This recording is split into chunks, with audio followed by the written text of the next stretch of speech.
I am so excited to be interviewing Adam Coffey today. He is a Renaissance businessman. Every book he writes is a bestseller.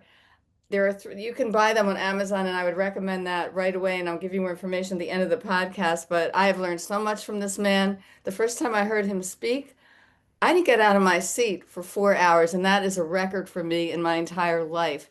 He has so much value to offer, and he's a business titan. So, Adam, we're going to get started right away. I'm just so excited to talk to you. What are you working on right now that we can tell the viewers about? Well, first of all, I'm glad to be here on your podcast. I've known you now. I'm thinking going back, are we talking like 3 years, 4 years, something like that? Since I think you came to seminar number one. I You did. And well, the first time I saw you was at the meeting with JT, and you were in the audience talking, and then he came out, and you two had a chemistry. that was You were hilarious. mega You were so something. It informative. was It was mega amazing. success, but I don't remember what number it was. So it's a long. Yeah, it was several years. It was Yeah. several years So ago. so I'm it, not it's sure. I'm glad to be here. Hello to all your listeners out there. I'm pleased to call you a client, pleased to call you a friend, member of the chairman group, but glad to be here with you. What am I working on? It's funny you mentioned seminars because, in addition to doing seminars, which I typically do like four or so a year, um, I do training just repetitively, constantly. Every time I have new clients come on board, it's like the people that get the most out of working with me. There's an element of education, then an element of strategic planning, and then it's all about tactical execution. Some people come to me and there's Adam, I got problems, and we work through those problems. But the people that get the most go kind of the full Monty. It includes training, but to be honest with you, Stephanie, it's like I find myself doing that maybe the same training 30, 40 times a year, with groups, with management teams. And I'm really getting bored of doing it. And so I'm in the studio as we speak. Well, not this second, but right now I Right, am right, currently right. filming Empire Builder, the course. And so Wow, great idea. people that want, and it's not that I don't want to impart the wisdom, it's that, boy, from a time efficiency standpoint, if I'm doing the same training over and over and over again with my clients, it's necessary for them, but it's a huge time investment on my side. And so I'm filming this thing. I got the interest, the idea came to me when I was in Australia at the Sofitel Hotel, and they had this big, beautiful digital wall. And I'm like, boy, I wish I had cameras rolling when I was doing this seminar, and I didn't. So I'm in the studio. We are filming Empire Builder, the course, right now. It'll be out by early next year. And then for me, anytime one of my clients needs that training, or their management team needs that training, instead of me having to do the same thing over and over again live, I'm going to send them to the course, which will become a precursor to working with me one on one. And again, my clients that do the training and then we work on strategy and tactical execution get so much further ahead faster when they do the full thing. So that's what I'm working on right All right, now, that makes so coming much soon. sense. That makes so much sense. I study with Dr. Joe Dispenza, and he requires you to take a course before you can come to a retreat. So Yeah, it makes so much sense, the repetition for you to I do it. And get it now. you don't get any value from that, but you can go so much further. Yeah, it's not a money thing. It's a No, time efficiency thing. it's And almost so like I can AI. I serve mean, the more basic knowledge is clients. in AI. You can just go further. You can build on it and amplify. Sure, So I think that's absolutely. really brilliant. I think that's So really so book number 5 is done. It's fully wow. completed, and it's what I call in the can. And I'm trying to decide when next year I'm going to release it. But book five's done. It's coming. But it's What is the top title of secret. this going to be? Do we have a title yet or no? Still working. Still a work in progress on the title. But So are you at four essentially, bestsellers? Do you have four bestsellers right I now? do 4 number 1 bestsellers. So this will be number 5. So does that Hopefully, mean, are you number fingers one, two, crossed. three, and four? Are you like the top four bestseller? Probably in your niche.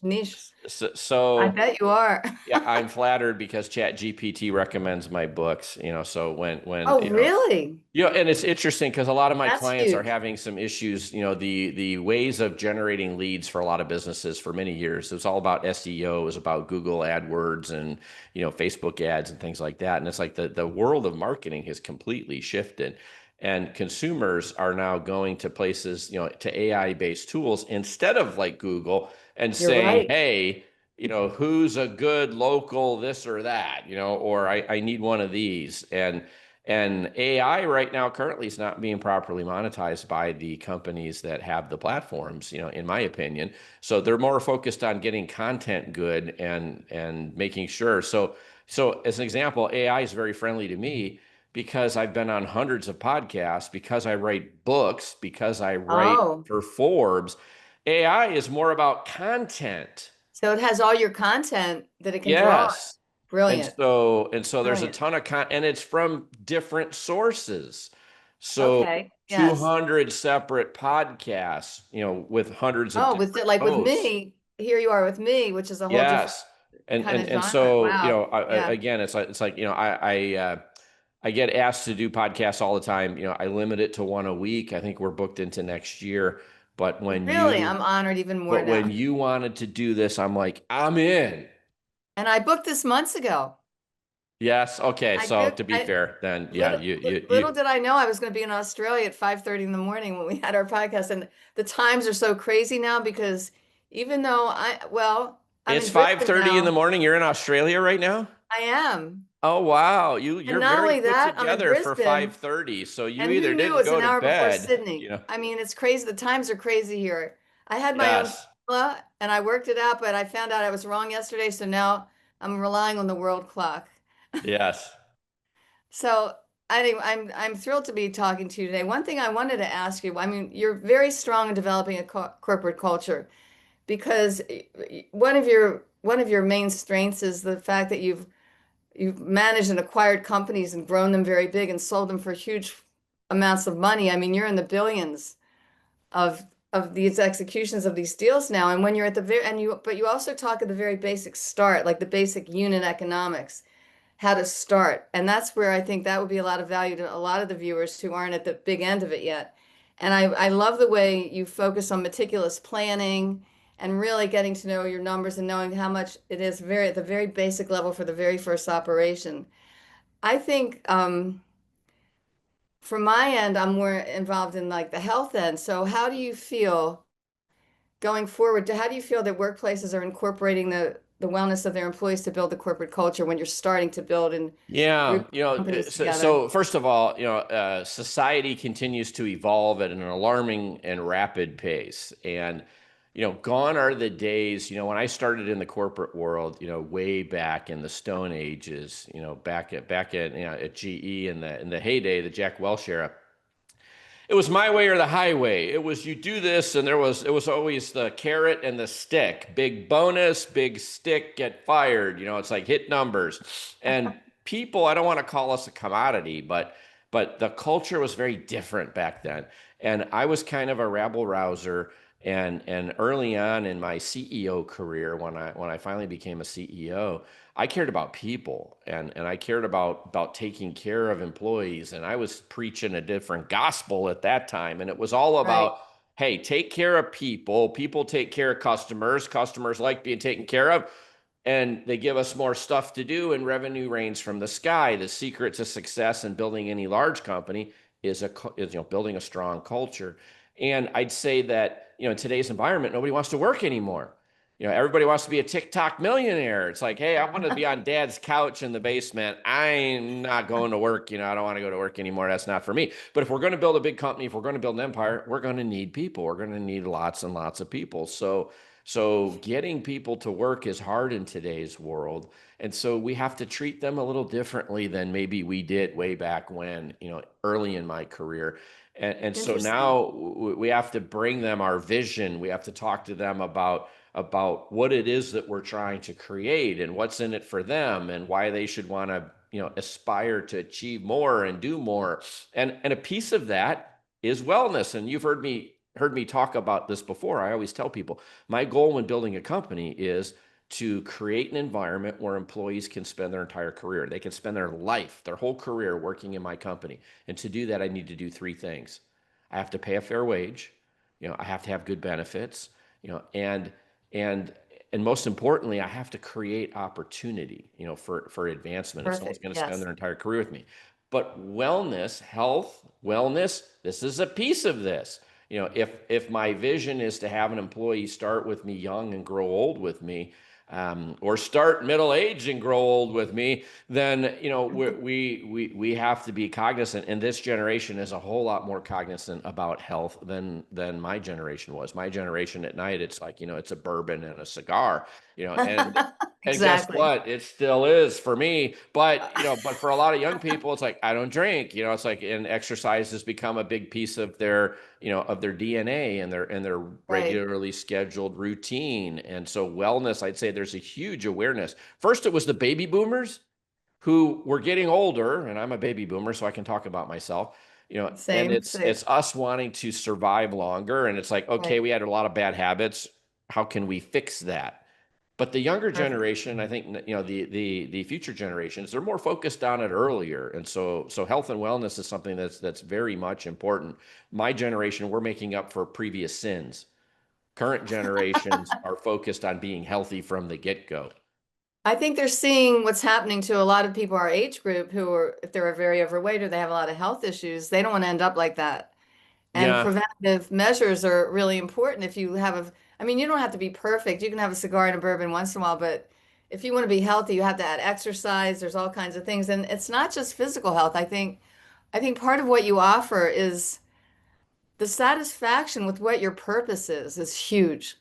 I mean, yeah, and so you can Steph, be in, I for your yeah. listeners out there, I have to blame you for constantly putting it in my face. And between a Beamer and Richard Fallon and his wrist things, and all of this, that's like you and Richard are probably the two biggest influencers on how to live a healthy We're and trying. We're trying because we love being alive, and this is really it's a fascinating time on the planet. It's a gift to be alive, it and we don't want is, to it's a ruin it blessing by for sure. well, I mean, once you lose your health, you're just not it takes And everything it can away. happen, so quickly to so many Right. people. It can change just at the drop of a coin. I remember when I turned 50, my 50th birthday present was, knowing something was wrong with my heart, and Oh, you know no. and having nobody, figure out what it was, but I knew something was off, and me having, sticking with it and CD 3D angiography later, and it's like, well, Adam, it's like, you're fine. And then they look at the results. Oh, what are you doing tomorrow? We got to get you on a cath lab. You got a 90% And blockage, that's and so it's like, it can change on a dime it can for, change on a dime. yeah. However, in pretty much every situation, unless it's gone too far, there's things you can do to reverse. And when they wanted to put me on a cath lab, I freaked out because I'm a wimp. And I said, I know this is a false diagnosis. I want to have another test. Give me, and by the time I had the other test, I hadn't had any fat or animal products for a month. My blood was perfect. And So since your there's health, always a since this way. There's a podcast is really desperate about health way. and wellness, let's just talk about, as we get to be affluent and successful in business, if we want to enjoy the fruits of that labor for longer, then, hey, we have to focus on health. At some point, at some level, we have to focus on health. Says the guy who went to Taco Bell for lunch. Shh, don't tell anybody. In moderation, right? So I balance it with Moderate. Well, McDonald's. No, I'm joking. Yeah. you make healthy choices 80% of the time. If we can And the do other that, we'd be 20%, we'd be in good shape. right. And the other 20%, you want to enjoy the pleasure of life. And that's Ayurvedic. That's ancient Indian kind of Yes. thought. And I totally agree with that because otherwise you're so frustrated and you feel so deprived. I mean, your mind plays all kinds of tricks on you. It really Yes. does. One of the major things that's really special in Australia, as they say themselves, is the coffee. And I like coffee. I have one in the morning or I stay up all night, but I noticed it's a lot stronger here because when I was late having it once, my head started pounding. And so you have to be careful with your choices. You Um, do. I was wondering, one of the things you really are strong about is building a corporate culture.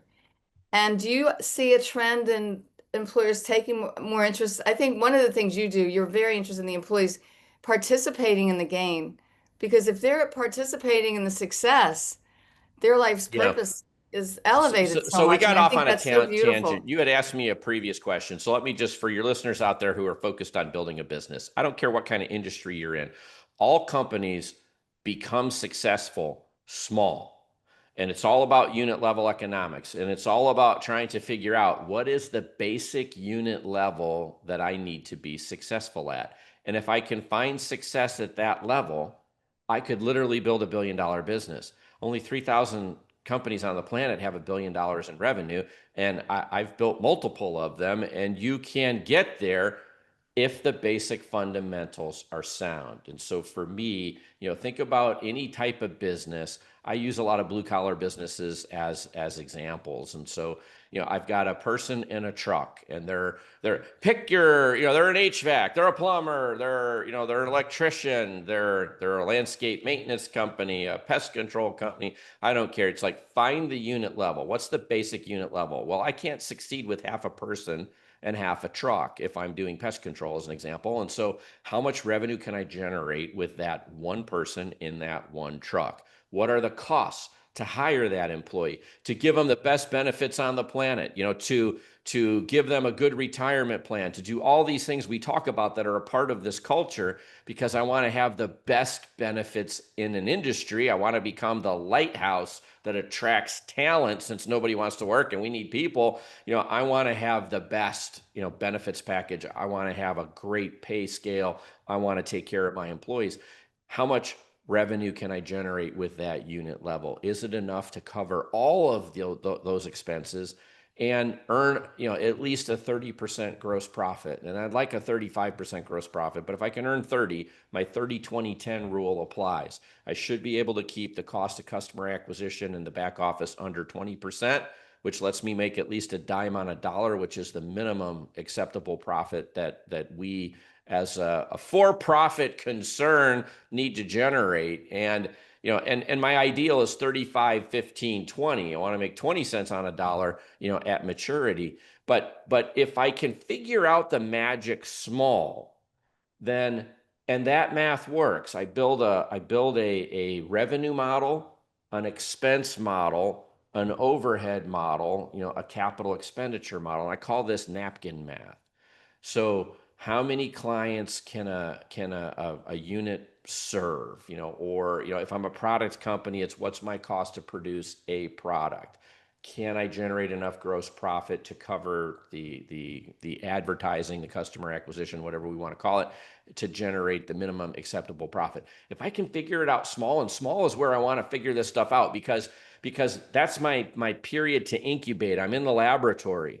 I don't want to build a giant company that's not profitable, because I'll build a giant set of losses and I'll be bankrupt in no time. So I want to figure out how this company is going to work small. Don't worry about growth until I'm at least 30, 20, 10. And if I can get to 35, 15, 20, even better. But once I get the magic dialed in, now I'm ready to scale. To scale, we're going to need employees one way or another.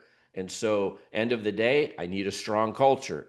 And because I think the reason why I care so much about people and culture is because I literally held every job you could hold on an org chart. And as I climbed my way up, I used to be the worker bee, the guy in the truck, the manager, the mid-level manager, and so I know that I added value as a junior person, and I know that all of my employees, regardless of where they're at, on my org chart, they're adding tremendous value, and we're all in this together. And at the end of the day, titles don't matter. How much money is in the bank doesn't matter. Were we good to each other? Were we good to the world around us? Did we give back? What's the legacy that we're leaving behind? And so building a successful business starts with culture, and then it's getting the unit level economics correctly. And then I'm ready to scale, and I can scale to any level, on the planet. Once it works, it works. When it doesn't work, it never works. When it gets better, bigger, it doesn't magically fix itself. So these are the things that, from a business perspective, that we have to focus on. But in order to be mentally sharp, in order to make sound business decisions, health is a piece of that. And being healthy, taking care of our employees, having great benefits, encouraging their development, and their ability to be healthy, all of these things yield productivity gains. Well, that's the thing. Don't you think that it'll help increase productivity and that'll have a strong effect on the growth of the company? It If they're does. feeling well and they're engaged and their future is bright because of being with that company and they have opportunity, they have room to advance and they have room to participate in the game. I think Yes. that really gives someone a reason to So, want to come to you work. mentioned that. So, well, let's circle back on that part now. So I do like to bring as many employees as I possibly can along for that wealth creation ride. Now, sometimes it's a matter of, hey, a growth company provides promotional opportunities. And so a growing company that's doing well needs new levels of management. I need a VP of this, a director of that, and I'd prefer to hire from within people who know the company, understand the culture, are working hard, provide them with those opportunities for, promotion. And then at some point, at some level, I love to incentivize employees with, some form of a long-term program, a stock incentive plan or a phantom equity plan. And I'm seeing, Stephanie, to be honest with you, so many entrepreneurs just in the last 12 months that I work with have started, I'll call it long-term incentive plans for their employees, and they're all wanting to Nice. share in the wealth creation and help motivate, and these represent giant paydays for normal people, people that normally would not have access to this level of a bonus or that level of a bonus. And if I think back, to my last company, my last few companies, I created 72 multimillionaires, with That's my fabulous. exits. And for these people, that's a life-changing event. But, hey, for a mid-level manager that makes 60, 70, 80,000 a year, what if you could earn 1 to 3 times your salary, as a bonus? That's like winning the lotto for It some is. people. And it makes life so much more, I mean, that you feel really valued. And Yeah. that's huge for mental health. And that, I mean, it's all a part of it. You can be physically healthy, but if you're mentally not healthy and your financial health's really important too. This is a very expensive This time to stuff live is in. all stitched together at some level. It really Totally. is. I agree. I agree. So I really admire what you do because I feel like you're an employee advocate. I mean, you're a big business titan and you've been, I mean, the way you describe private equity was life-changing for me because I had viewed them differently, even though my second husband was involved in that. The way you described it, it made it so much more approachable and understandable. And I recommend people to read your book about that because that made it Well, you know what? I mean, that's why I wrote those books. On the news today, I don't care what we listen to, I don't care what your political leanings are. Although mine are pretty self-evident in my flags and veteran and all that stuff up there. But, no matter what your political leanings are, or what your belief system, truly is, all we hear on the news is bad stuff. We don't hear good news. We only hear bad stuff. And so everybody is colored by negative media bias, towards everything. Everything okay. sucks, because what sucks appeals to a base, and that gets us listening and fired up, and they build a loyal follower. But Sensationalist it's aspect. like the private equity that I was working with was not the private equity that I'm hearing about on TV. Not every private equity firm is out there to screw people or destroy a company. These are people who are investing in people. They're investing in leadership teams. They want to grow empires. And yes, they have to generate returns for their investors. But those investors, they're people too. And they may be pension funds and university endowments and people, but ultimately, that's how capitalism is supposed to work. And the companies that I was building had great cultures. They really took care of employees. We were kind of leading our industry in terms of benefits packages and things that we offered for employees. I was sponsoring people with their education, their MBAs. I was doing all kinds of stuff, all focused around building a great culture. And I was owned by PE for decades, 9 different PE firms as I was building my different companies. Not nine. And Yeah. universally, all of these PE firms wanted to see us succeed, and they encouraged us to do the things that we did. And I have this one short story that I share, about private equity. When COVID hit, I was owned by a PE group called Ares Management, and they're one of the largest. They're the world's largest non-bank lender of debt, but they're also a giant PE firm as well. And I remember when COVID hit, they started a foundation inside every portfolio company that they had, and they seeded it Oh, with six-figure sums of capital from their own coffers and said, CEOs, we want you to take care of your employees, people who are impacted negatively, death in the family, and eventually that morphed into people who suffer any kind of catastrophic loss, whether it's a flood, a fire, anything, a death in the family. And, it's like, well, you didn't hear about that on the news, and how many right. millions of dollars people invested in these foundations for charitable purposes. It's like all we hear about is PE destroys companies and screws Yeah. over founders. And so I started writing, my first book, The Private Equity Playbook, to kind of educate, this generation into what private equity actually was and how it operates, and more importantly, how you could work within its confines to be successful, and to teach people that your first exit is not the end of the road. It's just the And first that's really fascinating. I don't it's think the most first people rest see stop. beyond that. I think they Yeah, see most one people don't. exit.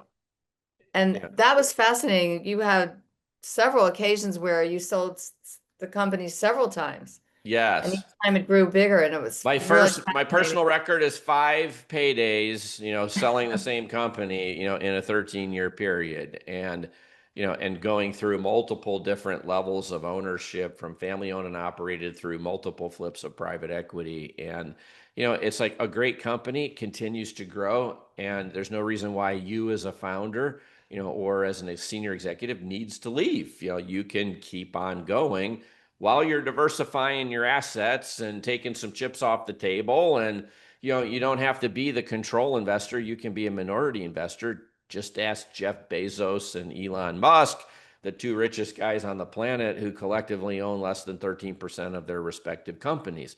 So Good point. you can make that transition from founder to minority shareholder, but still invested in and growing and working in your company. Only now you're using other people's money to grow, and to buy other companies and do the things that you do when you're scaling. And so I have found, is it intense? Sure.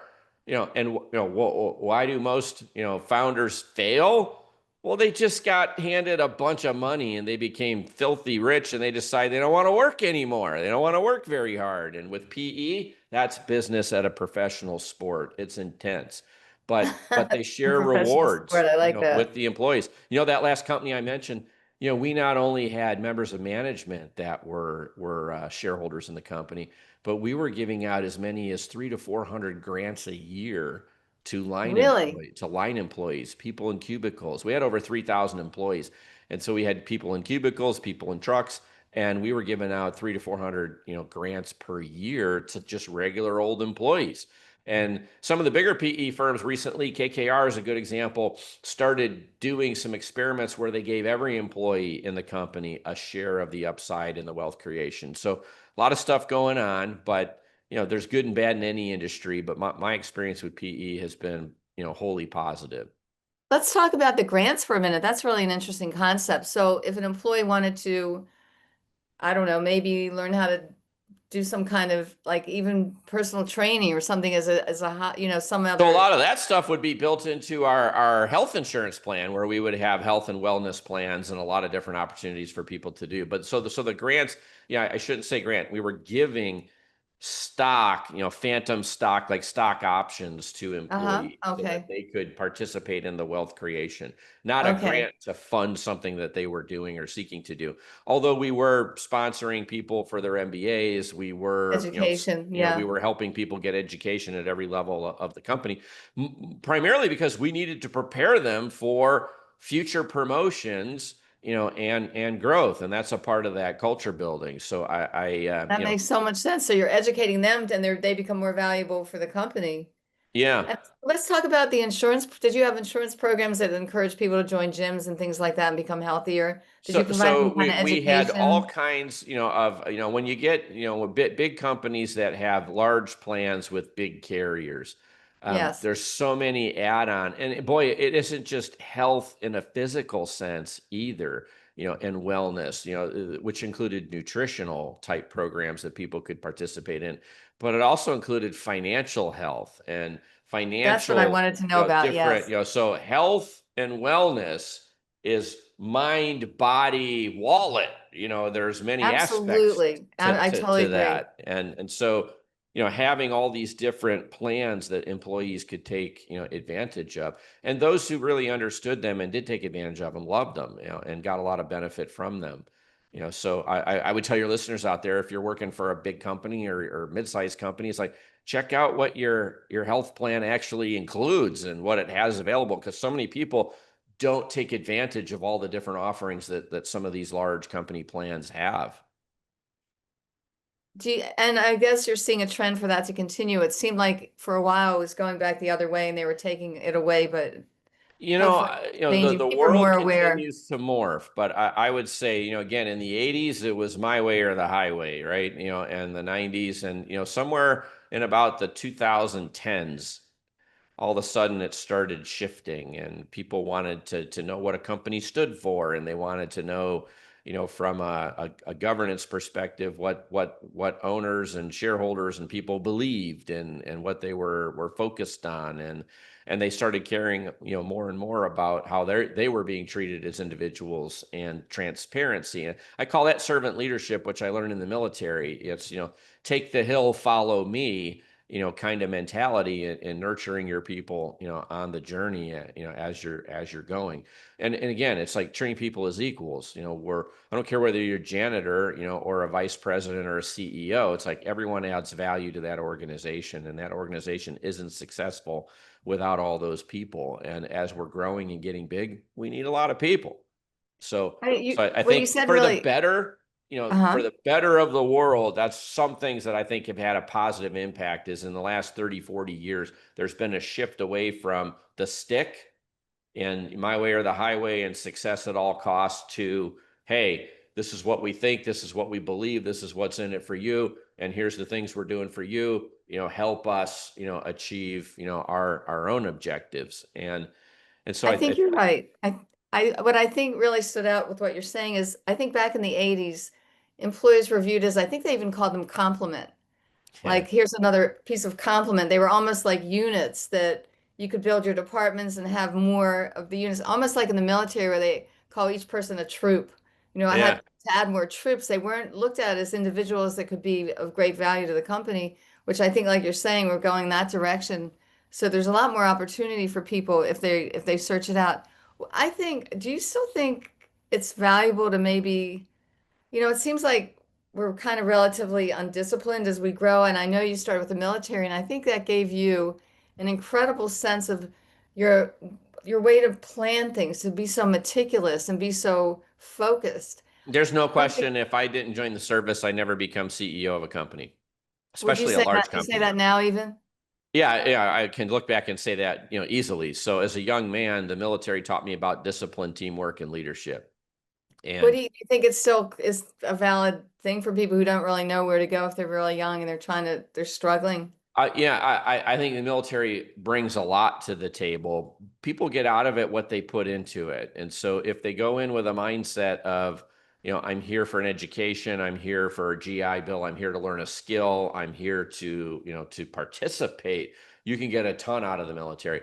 Some people just go in, it's they're wandering, vagabonds. And at least with the military, I know where I need to be, when I need to be there, what I need to wear, and they're going to feed me and put a roof over my head. And so it can be a simple place too. But, I always went in with the mindset of, I'm here for an education, I'm here, to learn a skill, and I'm going to leave, and I'm going to parlay that into, call it the next version of me. And so for me, it was, a lot of technical schools. I worked on classified forward area air defense radar systems. And so I learned a lot, got an education. That became an engineering degree, engineering background.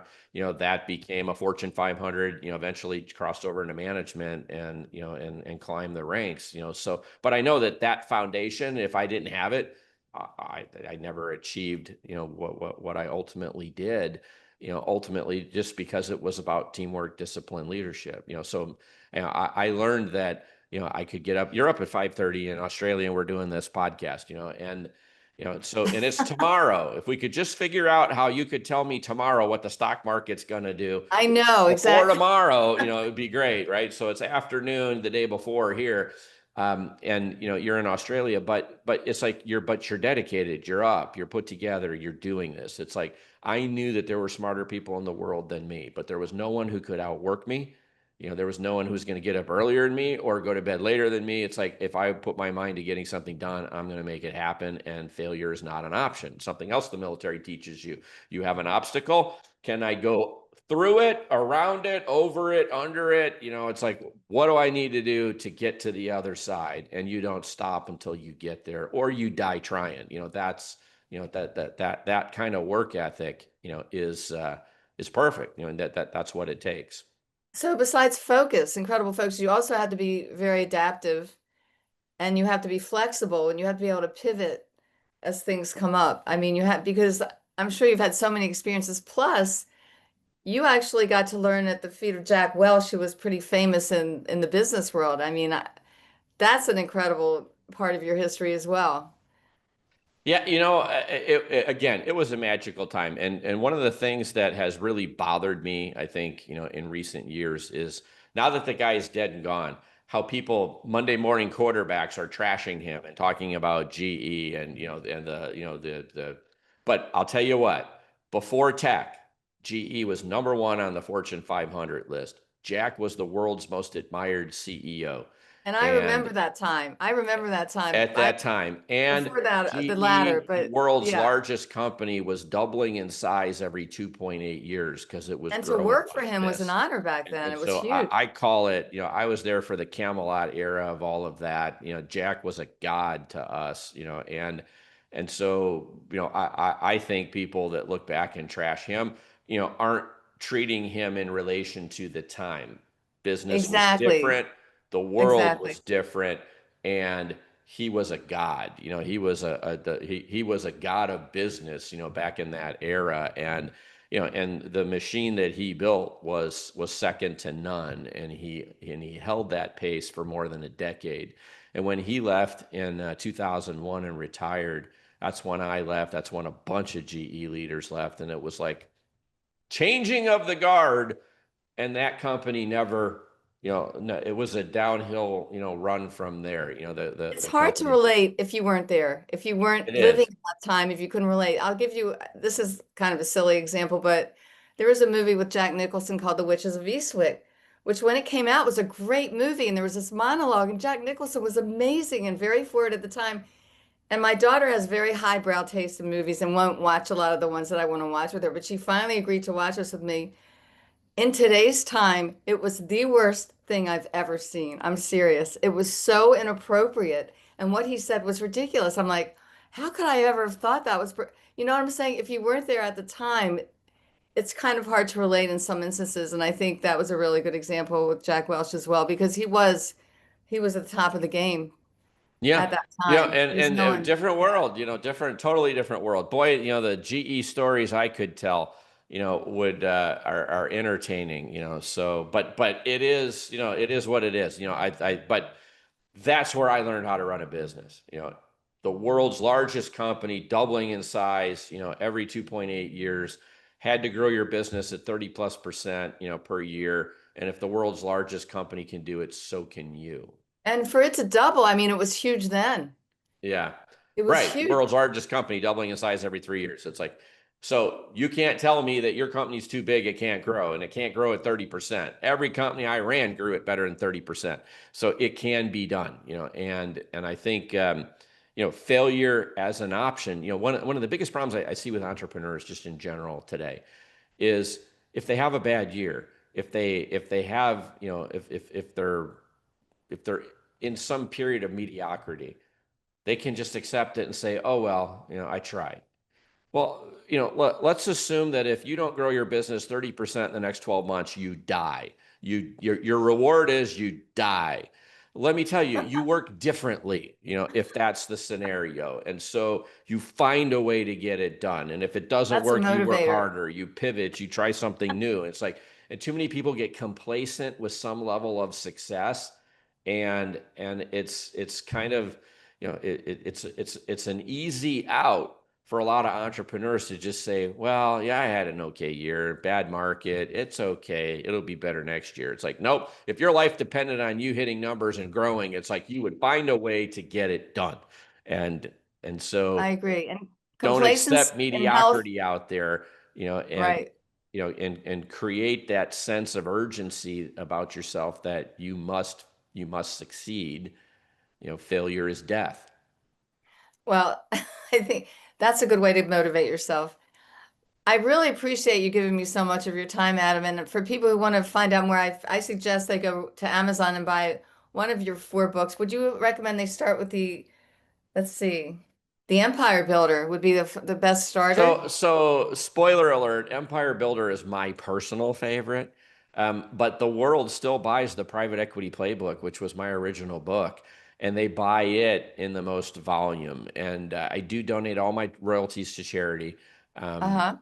But that book still does fabulous. Hell, there's a second edition of the private equity playbook that's been updated, has expanded content, and the Okay. first edition still outsells the second edition. Really?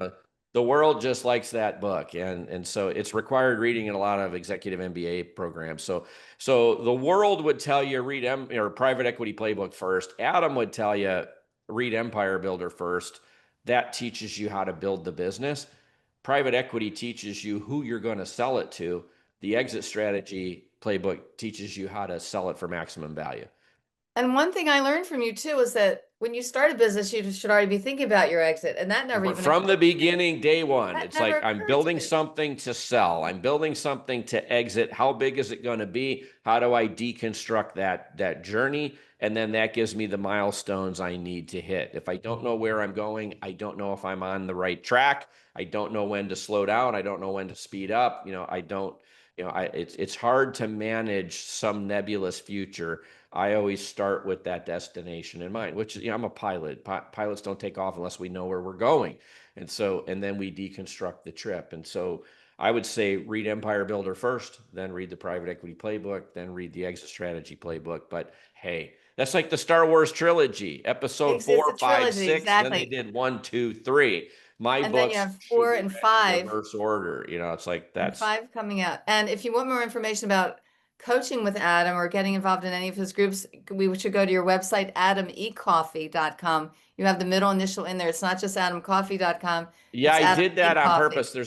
You're in Australia, so the cattle baron of Australia's name's Adam Coffey. There's No also way. like a serial killer who's named Adam Coffey out there somewhere. So it's like, I needed to differentiate which coffee I was. I'm not the cattle baron and I'm not the serial killer, So but people, I would tell you my most active social media platform is LinkedIn.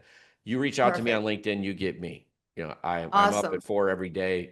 It's early part of my routine to be on LinkedIn and interact with people, hundreds of Are you on people. LinkedIn as Adam Coffee or Adam E. Coffee? Oh, if you just type in Adam Coffey, you'll find You'll me. come up. Okay, Yeah, perfect. I'm sure there's a lot of Adam Coffeys, but I'm not hard to find. You're not how you are. You come right up on LinkedIn. Believe me, I know Yeah, that. And Adam E for excellent on website, Adam E Coffee. there you go. Adam, thank you so much. This was such a pleasure. Well, Stephanie, good to see you. Have fun in Australia, and Thank you. to all your listeners out there, I wish I you love it here. success. Take care, Adam. Thank Bye you. now.